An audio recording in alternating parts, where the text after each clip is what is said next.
some of them I don't even know what they mean, so that's kind of strange. So I thought I'd try and solve this puzzle,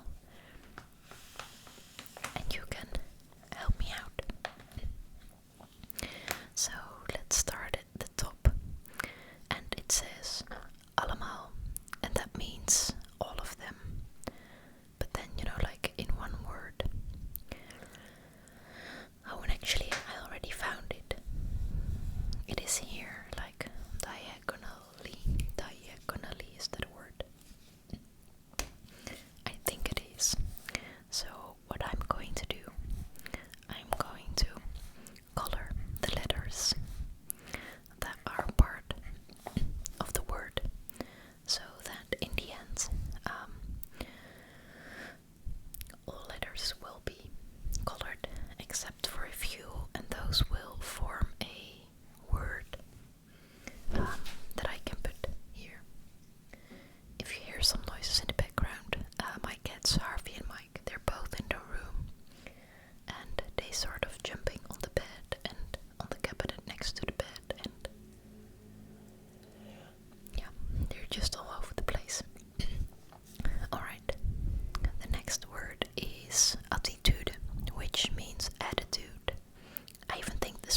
It's a strange word, isn't it? I mean, it's a cock with a tail. That makes no sense. Please do tell me, do explain if you know anything about this word or what it means, because it's kind of strange. And I also think it's strange that I've never thought about it before. I don't know why that is, because I mean, it's clearly very strange. Alright, then the next word. That is dolgraag. And yeah, what does that mean? That is like if you really, really want to do something, then you want to do it dolgraag. So let me see, is there a good translation? I want to do it eagerly. Is that like a word? In that case, eagerly would be dolgraag. And I already see the word dolgraag.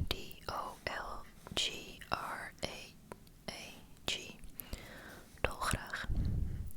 So now we've finished the first row. Oh, and I just remembered a game I used to play with myself. That sounds kind of strange. I used to solve these kind of puzzles when I was a child, and then I would usually not find the words in the correct order, you know, like with the alphabetized. Is that a word? Well, anyway, but I would just look at a puzzle and see what I would be able to find, and then it would be a contest between those rows of words, you know, and it would be like, well, which row is going to win? And then I would also put like a 1 or a 2 or a 3 on top of the row, you know, depending on which one had won. Sorry about that. So then the next word is eerst, and that means first. So that is a pretty easy word. Although I don't see it yet. Ah yes, it is here. Just in the regular order. EERST. Hey, that is Harvey walking by. I think he's just out of the screen, but you maybe saw some shadows over there. So he's close by. And Mikey is close by as well, but she is looking at us from... Yeah, there's a ball. She's sitting on top of a cabinet. Oh, well, actually she's jumping down now too. But no, she's not ruining the video yet. Alright, then the next word is electron. And that might be like electron. Is that an English word? I'm not sure.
excuse me, may I pass by?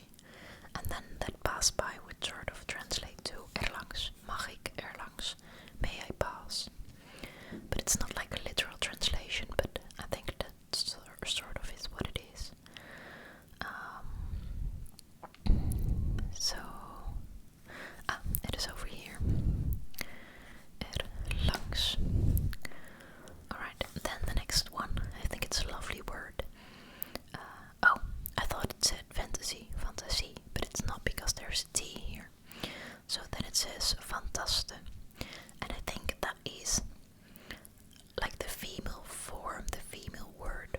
So it's the word for a woman who is fantasizing a bit too much. You know, so she is a person who fantasizes. I don't know if there's an English word for that, but if you do that, then you are a fantaste, or a fantast, which would be the male equivalent. So let me see if I can find this world's word. It's over here, upside down, or well, bottom to top. Fantaste. Oh, Mikey. Alright, then the next one is gezel, and that's like some sort of old-fashioned word you can use for a student. So let me see if I can find it. Yes, it's over here. Gezel. And then the next one is gigant. And that comes from the word gigantic. So gigant is something that is really big, like a giant. And it is over here. Alright. And then the next one, hijskraan. And oh boy, this is like building, like construction things. This is like the, oh boy, I don't know the word. Like if you want to build a house or something that is very high, very tall, then you need a machine, you know, that can sort of pull all the materials up. You know, so it's like this big machine on the ground, and then it has like a long thing, and there will be, you know, like a sort of rope here, you know, so you can get stuff up and down. I think that actually makes sense, that explanation, doesn't it? There are so many words I don't know. Anyway, it is over here. So just one row to go. Now there's a word that I don't really know what it means, and it is hoekslag. And hoek is like a corner, and a slag is like a hit. So like a corner hit. But as you can see, that does not really make sense. And maybe it means like if you stump someone in the face, but not straight forward, but in a corner. Maybe that is what this is, but I'm not really sure. And it is over here. You know, if you finish up these puzzles, then it gets easier because you can just see there are words where the words are left. Alright. Hongaars. That means Hungarian. And it is over here. So that is like the language, or also like the, you know, if something is typical for a country. Alright, then there is Meifeest, and that is like a May party, like a party in the month of May. And that one is over here. Then there is ribbroek, and that is like trousers with ribs, you know, like the ripples, like the ribbly, I don't know. And it is over here. Ribbroek. And then there is trekvier, and that really is, I don't know how to explain this. This is, you know, if there is a river or some sort of water, then sometimes you have like a little wooden float that can go from one side to the other side, you know, to bring people and stuff from one side to the other side and back. And a trekvier is like a mechanical example of that. And there are these ropes, and if you are on top of the thing, you can pull the rope and you yourself to one side or to the other side. And yeah, I don't know if you know what it is now, but that's what it is. If you do know the English words that I don't know, please tell me, because I love to learn. And it is here. Trek, veer.